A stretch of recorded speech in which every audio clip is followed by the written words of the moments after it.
ప్రభునందు గ్రామ ప్రజలకు క్రీస్తు పేరిట వందనాలండి.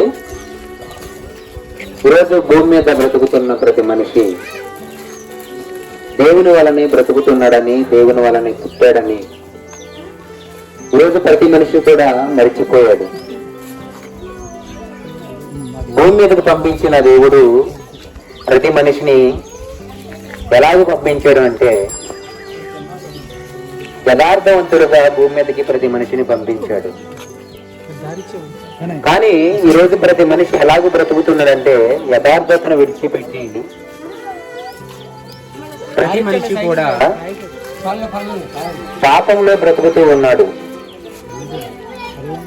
దేవుడు ప్రతి మనిషిని యథార్థవంతులుగా ఈ లోకానికి పంపిస్తే, లోకానికి వచ్చిన ప్రతి మనిషి పాపాన్ని అంటించుకొని ప్రతి విషయంలో కూడా పాపం చేస్తూ దేవునికి దూరంగా బ్రతుకుతున్నాడు.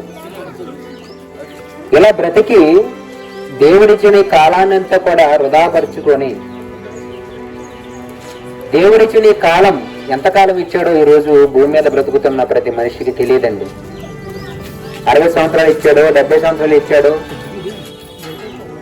ఈ విషయం ఏది కూడా మనిషికి అర్థం కావట్లేదు. ప్రారంభంలో ప్రతి మనిషికి ఎక్కువ కాలమే ఆయుష్కాలాన్ని ఇచ్చాడు. మనిషి చేస్తున్న పాపాన్ని బట్టి ఆయుష్కాలాన్ని తగ్గించడం అనేది జరిగింది. చివరికి ఇప్పుడు ఆయుష్కాలం ఎంత అయిందంటే, ఇంతలో కనబడి అంతలో మాయమైపోయే ఆవిరి వంటి జీవితం అన్నాడు.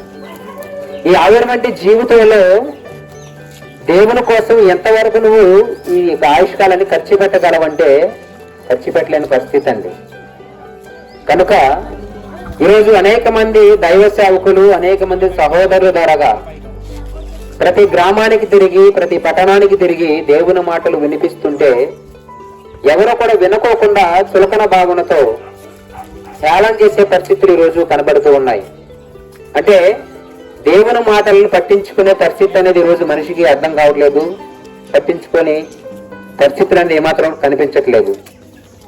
కనుక దేవుడిచ్చిన ఈ కాలాన్ని దేవుని కోసం ఉపయోగిస్తూ, దేవుని కోసం బ్రతుకుతూ, మనకిచ్చిన బాధ్యతలను ఈ లోకంలో నెరవేర్చి, నిజంగా మన కుటుంబాల కోసం ఎన్ని బాధ్యతలు కలిగి జీవిస్తూ ఉంటాం.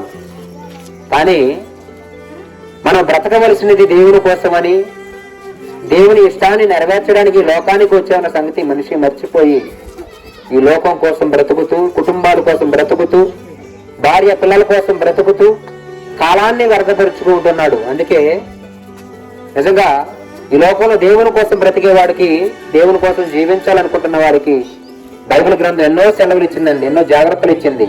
మీరు సమయం అనుకోనియక సద్వినియోగం చేసుకోండి. జ్ఞానుల వల్ల మీరు నడుచుకోండి, అజ్ఞానుల వల్ల మీరు నడవకోకుండా జ్ఞానుల మీరు నడుచుకోమని బైబిల్ గ్రంథం సెలవిస్తుంది. ప్రియమైన దేవుని పిల్లలు ఆలోచించండి. అందుకే ఈ లోకానికి వచ్చిన మనము ఎంతకాలం బ్రతుకుతాం మనకి తెలియదు కాబట్టి, ఇచ్చిన ఈ కొద్ది కాలంలో దేవుని కోసం నమ్మకంగా బ్రతుకుతూ, పాపాన్ని అంటించుకోకుండా ప్రత్యేకంగా బ్రతుకుతూ ఈ లోకంలో దేవుని కోసమే ఉన్నతమైన కార్యక్రమాలు చేసేవారుగా ఉండాలని కోరుకుంటూ ఈ మాటలు ముగిస్తున్నానండి.